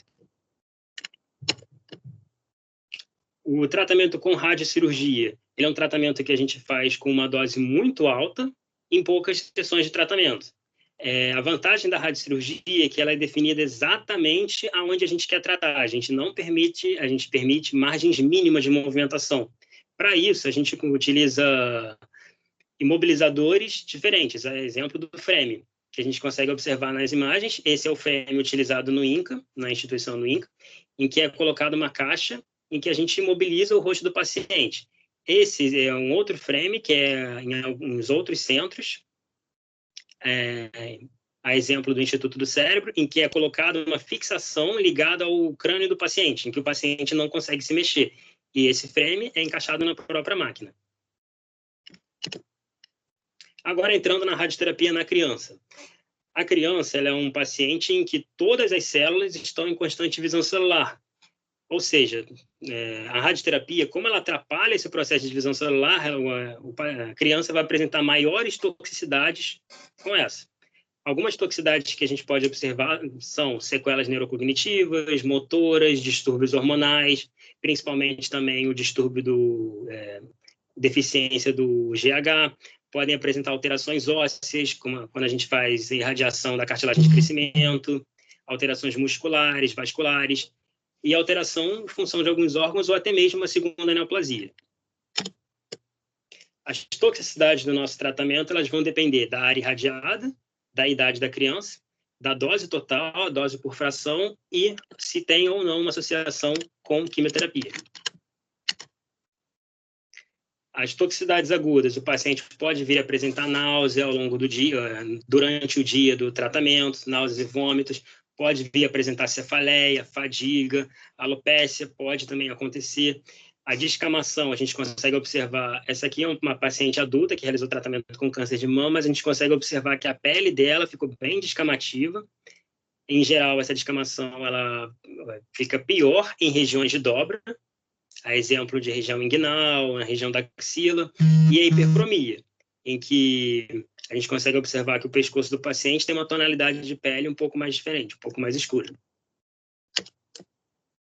Algumas toxicidades tardias, que são definidas a partir de 6 meses após a conclusão do tratamento com a radioterapia, seria uma redução do QI, um déficit de aprendizagem comportamental, uma pior performance social, um déficit neuroendócrino, como eu já mencionei em relação ao GH, hipoplasia do músculo esquelética, um déficit auditivo e visual, alterações ósseas e crescimentos e alopecia definitiva. Essa aqui é uma paciente tratada no INCA. Ela tinha um diagnóstico de meduloblastoma aos 3 anos de idade. Ela recebeu um tratamento tratando o crânio e neuroeixo, que seria o crânio e a medula. A gente consegue observar nessa paciente que parece que os membros dela estão mais alongados, mas na verdade não é isso. É o tronco dela que acabou não crescendo. A gente consegue observar nessa paciente também que existiu a presença de escoliose devido a essa maturação dessa cartilagem de crescimento. Ela tem uma areazinha de alopecia na cabeça, que foi a área do reforço do nosso tratamento. Ela também apresentou déficit neurocognitivo. Ela também teria que estar em constante acompanhamento com o pessoal da endócrino e as outras especialidades médicas. Mas a radioterapia, uma criança que ela recebe um diagnóstico de câncer, ela acaba sendo sujeita a muitas coisas. Ela entra no serviço de radioterapia assustada, em que durante o tratamento ela fica numa máquina gelada, sozinha, imobilizada, em que ela muitas vezes não sabe muito bem o que está acontecendo. Para a gente diminuir o estresse da radioterapia, foi feita algumas medidas, que foi iniciada pela doutora Denise Magalhães, para a gente tentar minimizar esse estresse, que seria a customização das máscaras de tratamento, que a gente consegue ver com a própria criança qual o herói que ela gosta, para tentar diminuir esse estresse. A gente arruma doações de fantasias, que a gente consegue fazer com que a criança se sinta um super-herói ao longo do tratamento. Existem visitas de algumas pessoas fantasiadas de heróis para tentar alegrar o dia das crianças. Foi feito também certificados de coragem, em que cada sessão de tratamento o paciente vai recebendo um carimbo, que aí pode ser um carimbo da Elsa, um carimbo do Homem-Aranha, dentre outros. Aí a gente consegue observar que durante o tratamento, o paciente também ele já fica fantasiado, ele vai se sentindo um herói ao longo do tratamento, e também foi feito algumas festas no serviço de radioterapia para tentar alegrar essas crianças nesse período difícil. E é isso. Obrigado. Obrigado, Guilherme, pela precisão no tempo e parabéns pela questão da humanização. Achei muito interessante. Eu acho que isso deve ser uma coisa que com o tempo, a gente deve incorporar mais em outros tipos de tratamento, né? É muito difícil tratar uma criança com câncer e muitas vezes o ambiente não é muito agradável, né? Então, a gente vem melhorando muito com os aquários que a gente vê em vários hospitais, né? E eu queria agora abrir para os participantes, quem quiser falar alguma coisa, comentar, fazer algum comentário. Quem está assistindo pode fazer qualquer pergunta pelo chat. Nós temos acesso ao chat? É só você botar aqui onde tem essa coisinha aqui, que é uma conversa. Ah.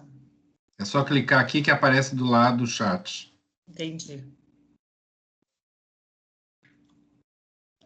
Thelma, quer comentar alguma coisa?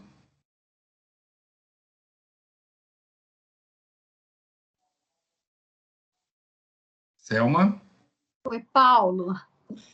Não, eu quero agradecer ao pessoal, assim, as aulas maravilhosas, né? Eu não tenho nenhuma pergunta para fazer.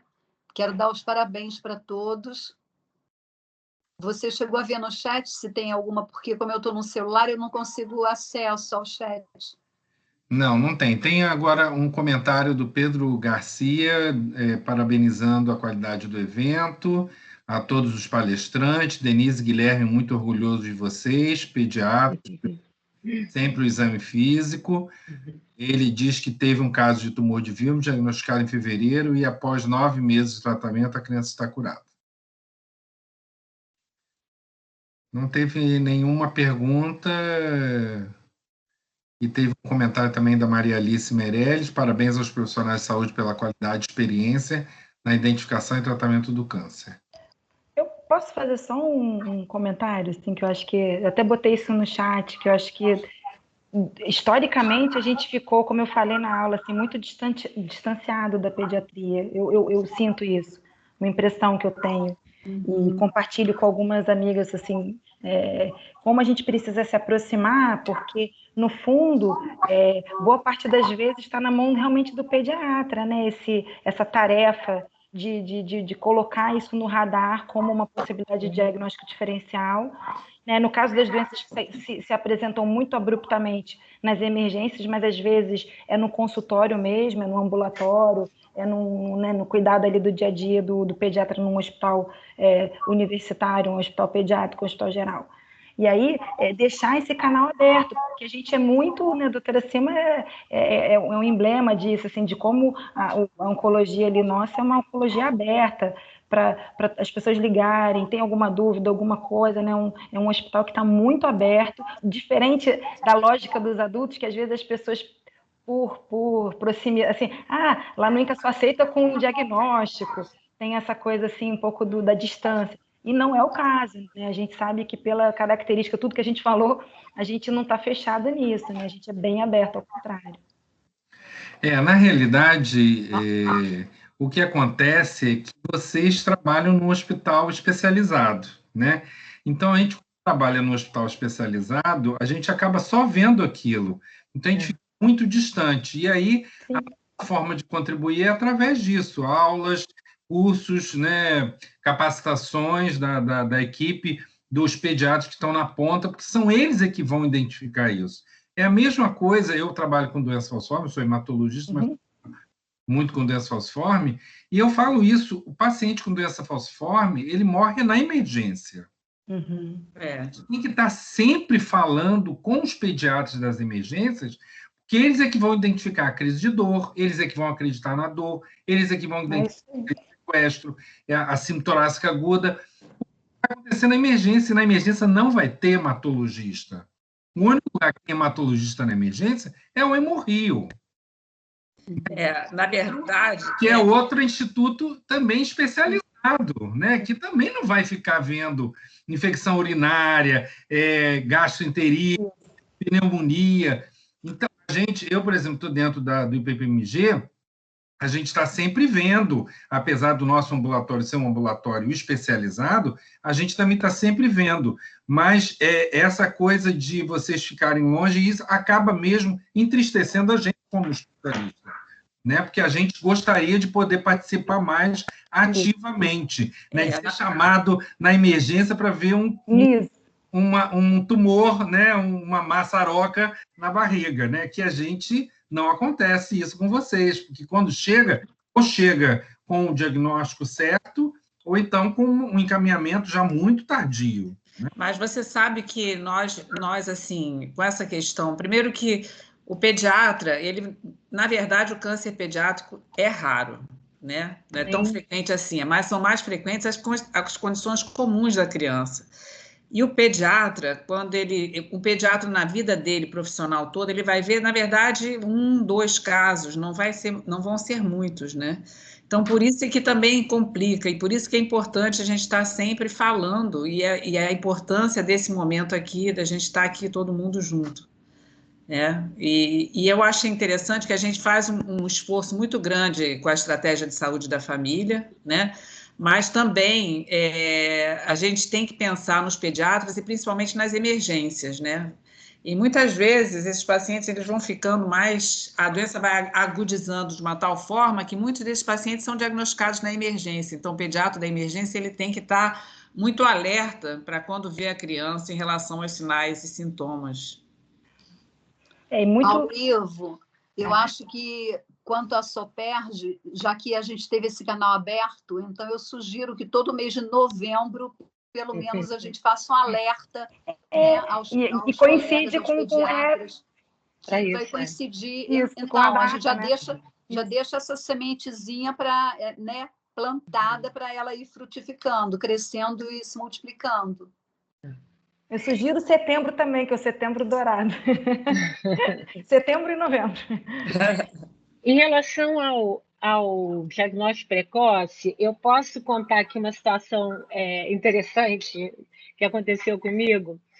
O meu filho estava na faculdade e eu sou pediatra também, e ele me pediu ajuda para eu estudar com ele, ajudar. E aí ele trouxe uma foto de uma criança com linfoma, e porque ele estava apaixonado pela criança da enfermaria, e a criança, na hora que eu olhei a foto, a criança tinha um linfonode cervical grande e uma equimose periorbitária, né? Eu falei, isso não é linfoma, Guilherme, isso é neuroblastoma, pode avisar lá na enfermaria. Ele, o quê? E depois eu tive a oportunidade de ver essa criança lá no INCA, né, com neuroblastoma. Deixa eu fazer aqui 2 comentários. Como exame físico é importante, hein, Denise? Sim, sim. A ectoscopia, pela ectoscopia, você já pensou, né? 2 sinais assim importantes. Parabéns. Deixa eu fazer os 2 comentários que tem aqui no chat. A Miriam Cunha parabeniza a todos, diz que é enfermeira de saúde da família e ela diz que faz atendimento à saúde da criança e o maior desafio é a regulação da vaga. O Fábio da Silva parabenizou a todos e gostaria que a doutora Sima falasse um pouco mais sobre a importância da assistência social e sua importância na sobrevida do doente. Nossa, mas assim, não, qual foi? Eu queria só ver, a Miriam tinha perguntado alguma coisa que eu pensei. Não, a Miriam só parabenizou e disse que a dificuldade é a regulação. Ah, sim, eu lembrei. Eu queria falar que a gente, no INCA, quer dizer, embora exista a questão da vaga regulada, no INCA, nós temos porta aberta. Então, é muito importante saber que, assim, qualquer criança que precise ou que tenha uma forte suspeita de câncer ou diagnóstico, ela pode ir ao INCA, que ela será atendida. A grande dificuldade é quando a criança precisa ser internada. Aí, quando precisa de uma vaga de internação, aí a gente tem que esperar. Mas, assim, se ela estiver andando, estiver bem, ela vai na triagem, né, na Rua do Resende 128, e aí lá ela vai ser encaminhada para o 11º andar do ambulatório de pediatria, na Praça da Cruz Vermelha, e vai ser triada pelos médicos e vão avaliar se ela realmente tem essa forte suspeita para ser matriculada. Tá? Rua do Resende 128? 128. Agora, assim, o Fábio até é nosso residente de Angola, e assim, o Fábio realmente, eles lá também vivem muito essa dificuldade e vem aqui também uma certa semelhança, né, nos nossos pacientes com a questão de ter que lidar com a pobreza o tempo todo, né? Então, assim, o que a gente sabe é que, assim, não dá para não levar isso em consideração, né? Então, o tempo todo, a gente precisa de assistente social. E o que nós vemos, inclusive no INCA, às vezes até é muito defasado o número de assistente social que tem em relação ao que precisa. Porque hoje você tem muitas formas até de ajudar, né? Algumas, assim, já estão mais estabelecidas. Por exemplo, o paciente precisa ter alojamento, mora longe da instituição, pode ficar na Casa Ronald, né? O paciente, a bolsa de alimentos já ajuda para alimentar não só aquela criança, mas a família toda, porque a gente sabe que os pais, para levarem a criança para o hospital, muitas vezes eles não trabalham, ficam desempregados muitas vezes, então o impacto da doença é muito grande do ponto de vista econômico mesmo, né, na vida dessas pessoas. E aí, mas tem alguns auxílios, né, que o próprio governo pode dar, e aí o serviço social tem esse papel de estar assim, facilitando, orientando, né, vendo as situações, e tem outras situações até, eles podem ajudar de várias maneiras, assim, né?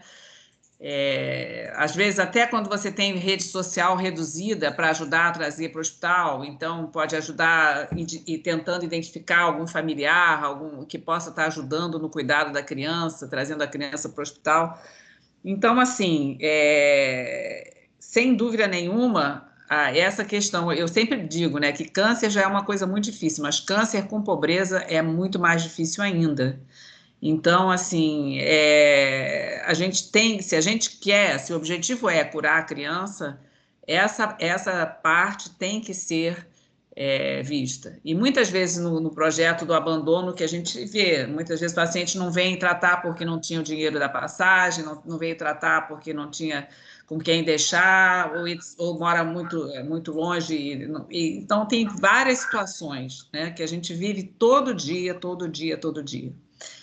E tem uma situação que eu acho mais incrível ainda, que é a condição da casa da criança, né? Às vezes, assim, a criança coloca um catéter venoso central e faz um tratamento super sofisticado, chega em casa, não tem nem água filtrada, não tem rede de esgoto, não tem condições mínimas, não tem uma geladeira, né?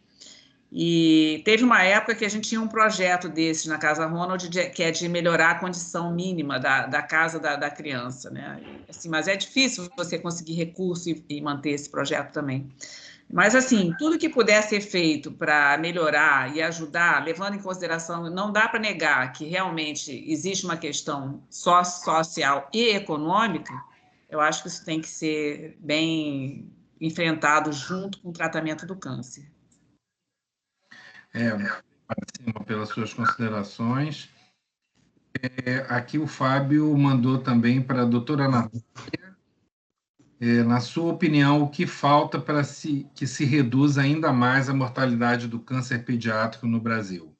Boa pergunta, Natália. Nossa, uma pergunta assim.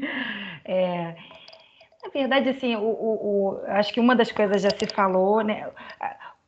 Existe um trabalho super importante de uma pessoa muito, muito valiosa na oncologia pediátrica, o médico do St. Jude, que é um super centro americano que não só é de excelência, como também ajuda a outros centros ao longo do mundo inteiro a ter excelência também. Uma publicação dele, ele disse que, dependendo do lugar onde a pessoa nasce, a doutora Selma chegou a falar um pouco sobre isso na aula, você tem uma diferença aí da chance de sobreviver ou não. Então, a criança tem que ter direito a, no lugar onde ela nasceu, ela ter um acesso adequado a um tratamento de qualidade, né, e que seja um diagnóstico mais precoce possível. Acho que essa tríade permite que a gente alcance, porque aí tem as coisas biológicas da doença, aí tem a resposta ao tratamento, que aí é uma coisa que diz respeito mais a uma outra esfera, mas aquilo que nos toca, isso precisa ser direito da criança, né? Um acesso rápido, o diagnóstico precoce é um centro de excelência, que tem a qualidade e expertise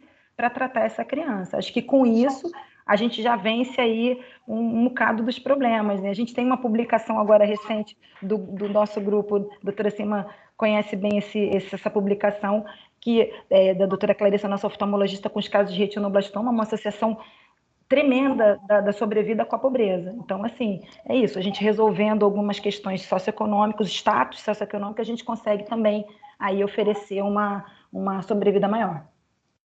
Perfeito, obrigado, Natália. Bom, eu acho que pelo adiantado da hora eu vou passar a bola para a doutora Selma para fazer o encerramento do nosso evento.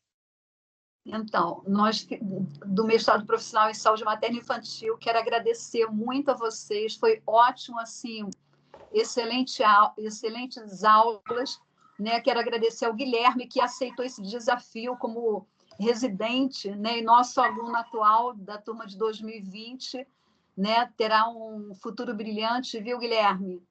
Que nem o da sua mãe, tá? Vocês estão todos de parabéns.